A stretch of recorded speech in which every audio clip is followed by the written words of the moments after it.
Hola chicos, en este video les voy a hablar sobre el tema la inteligencia.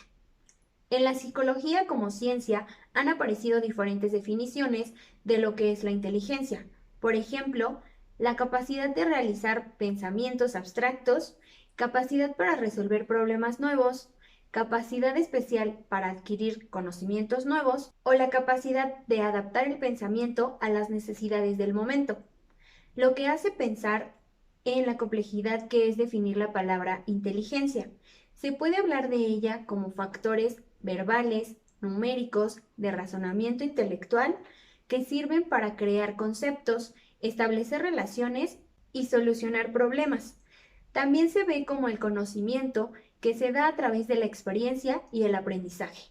Además, se piensa que puede ser heredada y que tiene tres dimensiones: el contenido, productos y operaciones. Hasta se han llegado a proponer diferentes tipos de inteligencia. Por ejemplo, componencial. Se refiere a que se establecen relaciones con el mundo interno, o sea, con los mecanismos mentales de aprendizaje y conducta inteligente. Experiencial. Son las experiencias vitales de la persona, las cuales contribuyen a enfrentarse satisfactoriamente a nuevas situaciones. Práctica o social. Son procesos de socialización de la persona y adaptación al medio social en el que se desarrolla. Una de las últimas aportaciones que se hizo para el significado de la inteligencia es la teoría de inteligencias múltiples. Esta fue creada por Howard Gardner, quien entiende por inteligencia como un conjunto de capacidades que marcan la potencialidad de cada individuo. Esto por sus fortalezas y debilidades, por lo que se dice que la inteligencia no es una cantidad que se puede medir con un número, como el coeficiente intelectual. Más bien es la capacidad de ordenar pensamientos, coordinarlos con acciones para resolver problemas y elaborar productos valiosos en una o más culturas. Esto se desarrolla según el contexto sociocultural.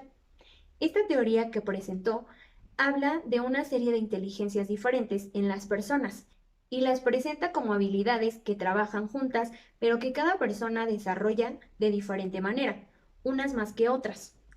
Inteligencia lingüística. Se refiere a la capacidad de hablar, escribir, leer, así como de hacer crucigramas. Inteligencia lógico-matemático. Se refiere a usar patrones de medida, categorías y relaciones. Tiene resolución de problemas aritméticos y juegos de estrategia. Inteligencia visual espacial. Interpreta el espacio, imágenes, dibujos o juegos. Inteligencia musical. Es la capacidad de entender e interpretar canciones, sonidos y música. Inteligencia corporal sinestésica. Es la facilidad de procesar conocimiento a través de sensaciones corporales como la actividad física, la fuerza, rapidez, flexibilidad, coordinación y el equilibrio. Inteligencia interpersonal o social. Se refiere a la comunicación con los demás, las relaciones interpersonales, tener empatía, liderazgo, etc. Inteligencia intrapersonal. Es la capacidad de autoconocimiento, es decir, reacciones y emociones. Otra teoría importante de la inteligencia es la del desarrollo cognitivo, creada por Jean Piaget, en donde dice que la evolución del pensamiento y desarrollo cognitivo no es un proceso continuo, es decir, que no va en línea. Más bien, se produce mediante periodos en los que se configuran esquemas y se generan condiciones para que produzca el próximo. Se caracteriza de nueva manera y de nuevos procesos, donde se necesita la asimilación tanto de objetos como de eventos y la acomodación o el ajuste de estos esquemas. En este proceso hay una integración entre la genética y la realidad contextual, es decir, el medio en el que se desarrolla el individuo, y se ven las siguientes etapas. Sensorio motriz, de 0 a 4 meses. Esquema de reflejos. Son las conductas hereditarias, los instintos nutricionales y las primeras emociones.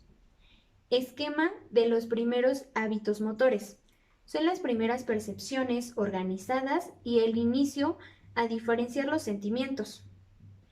Esquema de la inteligencia sensoriomotriz.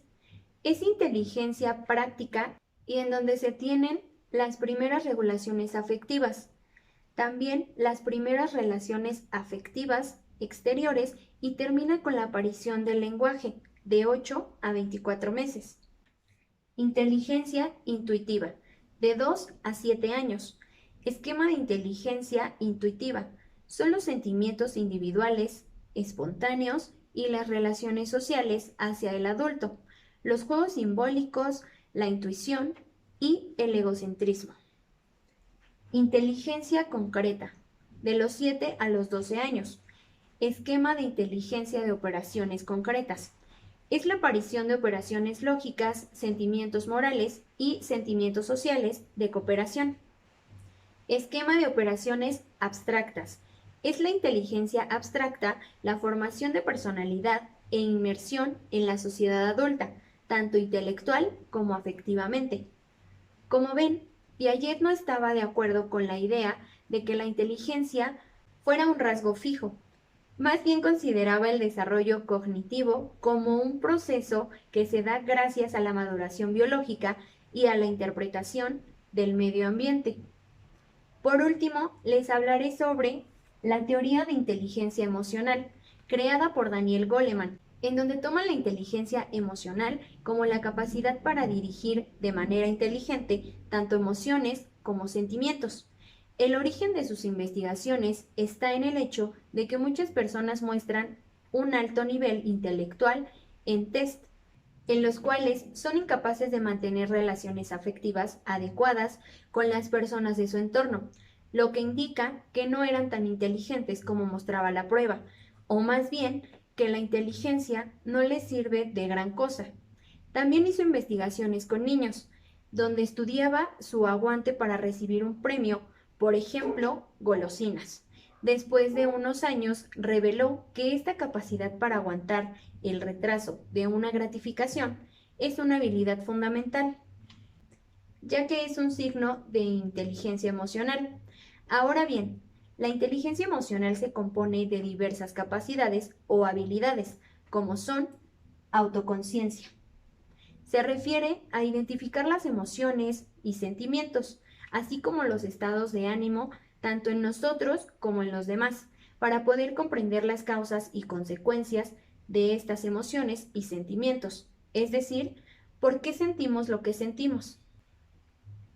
Autogestión personal. Se refiere a la autonomía personal, saber tomar decisiones, tener autoestima, o sea, que la imagen que tenemos de nosotros mismos y valoración que tenemos de esta imagen sea una actitud positiva y constructiva, además de tener responsabilidad ante decisiones y comportamientos, así como el análisis crítico sobre normas sociales. Competencia social. Son habilidades sociales básicas como saludar, despedirse, dar las gracias o pedir por favor. El respeto por los demás, la comunicación receptiva y expresiva, lo cual se refiere a saber escuchar y dialogar. Se debe de tener también empatía y cooperación para saber identificar las emociones y estados de ánimo e intentar comprender y actuar de manera asertiva, con respeto y sinceridad. También saber decir no claramente y mantenerlo, hacer frente a la presión de cualquier grupo, tomar decisiones precisas y saber afrontar, así como gestionar y reducir situaciones emocionales.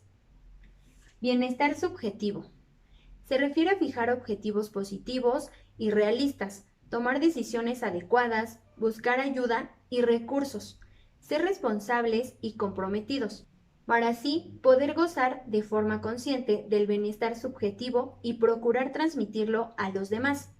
Se debe contribuir al bienestar de la comunidad y generar experiencias en la vida. Los beneficios de la inteligencia emocional son variados, tanto en el ámbito personal como el profesional. Por ejemplo, un mayor rendimiento intelectual, eficacia personal, social y laboral. Facilita el estudio y tener mejores relaciones de amistad y en pareja, así como la prevención de estrés o depresión. En definitiva, influye en el bienestar de la vida. Por último, les hablaré sobre si la inteligencia se puede medir o no. Hay un interés por conocer las diferencias que tenemos los seres humanos en cuanto a capacidades. Más que medir, lo que hace es clasificar las capacidades intelectuales, por lo que han aparecido distintos tipos de escalas o test de inteligencia. Por ejemplo, la escala de inteligencia de Stanford-Binet, la cual se compone de una serie de conjuntos que miden capacidades y conocimientos. Para medir la capacidad intelectual se utiliza habitualmente el llamado cociente intelectual, el cual es un índice que establece una relación entre la edad cronológica y la edad mental de una persona. Sin embargo, estas pruebas son bastante indelebles, es decir, poco fundamentadas, pues aunque intentan medir la inteligencia, no se explican los procesos que están por debajo de la conducta inteligente. Otro de sus problemas es que no tienen orientación cultural en cuanto a contenido y la manera de plantear sus ideas. Solo se trabaja con otras perspectivas y se trata de investigar sobre diferencias individuales que están en la base de diferentes puntuaciones, mediante el análisis de los procesos de atención, memoria o razonamiento. Si una persona obtiene una puntuación baja en un test de razonamiento numérico, el dato indica que su capacidad en esta área es inferior a la media de la población, pero lo importante es saber cuál es su déficit específico y conocer qué proceso intelectual ha fallado. Por ejemplo, si tiene problemas de concentración o atención, si posee una mala memoria o si su problema es que no ha entendido el enunciado de la tarea, por lo que los test no responden a estas preguntas fundamentales. Muchas personas creen que la capacidad intelectual depende de la herencia genética o del medio ambiente en el que se desarrollan. Dentro del campo de la psicología, el término pensamiento sirve para referirse a diferentes funciones mentales, como la elaboración de conceptos, la resolución de problemas, el razonamiento o la toma de decisiones.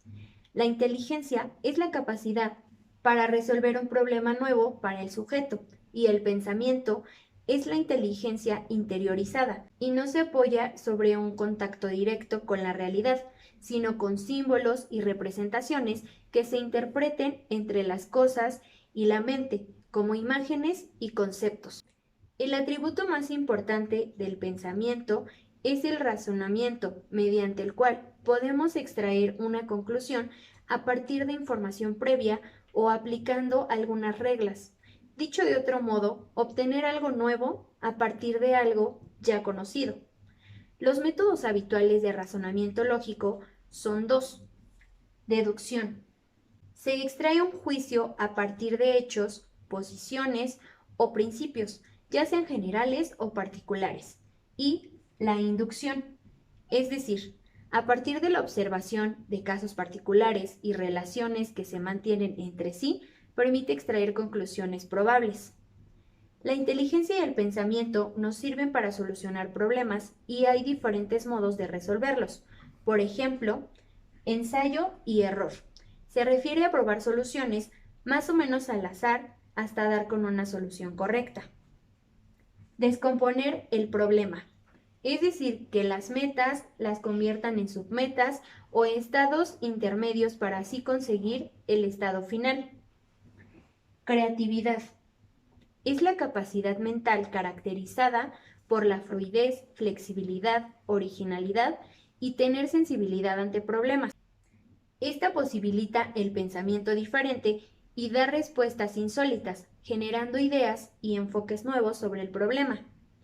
Por lo que la resolución de un problema implica siempre la toma de decisiones, elegir varias alternativas posibles, sabiendo que las consecuencias de nuestra elección serán inciertas, lo cual se debe afrontar con los siguientes pasos. No ignorándolo, buscando alternativas y evaluarlas, haciendo así un balance de los aspectos positivos y negativos de cada una, formulando un compromiso y evaluando las consecuencias. Como conclusión, podemos decir que nuestro pensamiento y capacidad de razonar así como la creatividad, son elementos fundamentales en la vida para tomar decisiones y resolver problemas que se nos presenten. Con esto terminamos el tema, la inteligencia.